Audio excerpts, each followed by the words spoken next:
আজকাল যুগের ভাই মেয়ে দেখিয়ে আপনি কখনো খালি পকেট, একটা খালি পকেটে ছেলে পাশে থাকবেই না, হাজার বললেও থাকবে না। সেখানে আমি তার শূন্য পকেট থেকে আমি তার পাশে ছিলাম। 100টা টাকা পাইলে আমি তার সাথে দেখা করতে দেখি।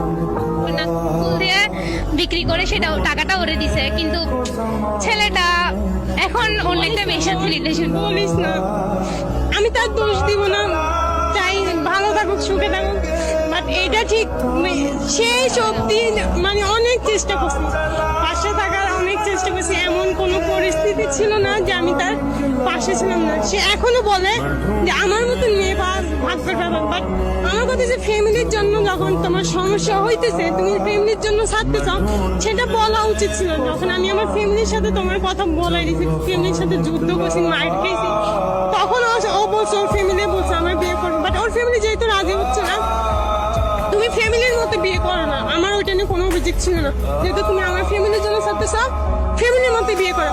বাট তুমি রিলেশন করে বলতেছো ফ্যামিলির জন্য বিয়ে করতেছো, এটা কোন ধরনের খাইলাম? একটা মেয়ের মন ভাঙে, একটা মেয়ের আশা ভাঙিয়ে দিয়ে তুমি এটা করতেছো। বাট তাও বলবো সে সুখে থাক, সবসময় সুখে থাক, ভালো থাক। আর সে যদি ভিডিওটা দেখাও থাকে, বলবো লাইফ আর যায় কিছু বা কখনো সুখ পাবে না, কারণ সুখে থাকতে বললেও সুখ পাবে না। প্রতিটা পদে পদে মনে পড়বে, প্রতিটা পদে পদে ভাববে যে একটা মেয়ে ছিল যে কিচ্ছু চাইতো না, পাগলের মতো হইলে আমার ভালো লাগছে। আজকাল যুগের ভাই মেয়ে দেখিয়ে আপনি কখনো খালি পকেট, একটা খালি পকেটে ছেলে পাশে থাকবেই না, হাজার বললেও থাকবে না। সেখানে আমি তার শূন্য পকেট থেকে আমি তার পাশে ছিলাম। 100টা টাকা পাইলে আমি তার সাথে দেখা করতে দেখি।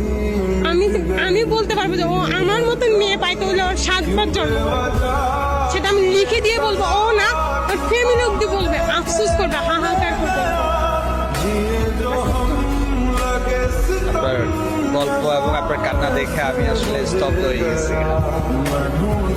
না, আপনি না, সবাই বলে। ওকে, আমি বলতে পারবো যে ও আমার মতন মেয়ে পাইতে হলে ওর 7বার জন্ম, সেটা আমি লিখে দিয়ে বলবো। ও না, ওর ফ্যামিলি অব্দি বলবে, আফসোস করবে। এই আপনাকে একটা আমি গল্প বলতে বলবো আপনার জীবন থেকে।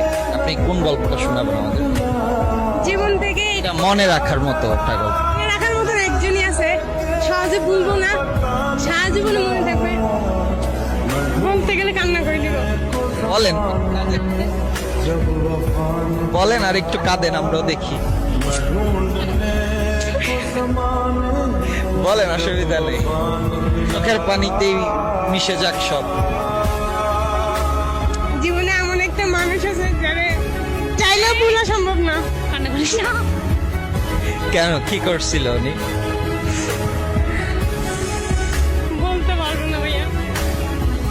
ফ্যামিলি জানে? আচ্ছা, তো মানে কি মানে এমন কি করছে যে আপনি বলতে গিয়েও কান্না করে দিতেছেন? মানে মানুষটারে অনেক অনেক অনেক বিশ্বাস করছি, ফ্যামিলির সাথেও যুদ্ধ করছি, বলে বলছি, ফ্যামিলি থেকে অনেক অনেক চাপ সহ্য করছি। But এমন তুমি ফ্যামিলির মতো বিয়ে করো না, আমার ওটা নিয়ে কোনো অভিযোগ ছিল না, যেহেতু তুমি আমার ফ্যামিলির জন্য ছাড়তেছো, ফ্যামিলির মতো বিয়ে করো। বাট তুমি রিলেশন করে বলতেছো ফ্যামিলির জন্য বিয়ে করতেছো, এটা কোন ধরনের খাইলাম? বাট তাও বলবো সে সুখে থাক, সবসময় সুখে থাক, ভালো থাক। আর সে যদি ভিডিওটা দেখাও থাকে, বলবো লাইফ আর যায় কিছু বা কখনো সুখ পাবে না, কারণ সুখে থাকতে বললেও সুখ পাবে না। প্রতিটা পদে পদে মনে পড়বে, প্রতিটা পদে পদে ভাববে যে একটা মেয়ে ছিল যে কিচ্ছু চাইতো না, পাগলের মতো মনে আমার ভালো লাগছে। আজকাল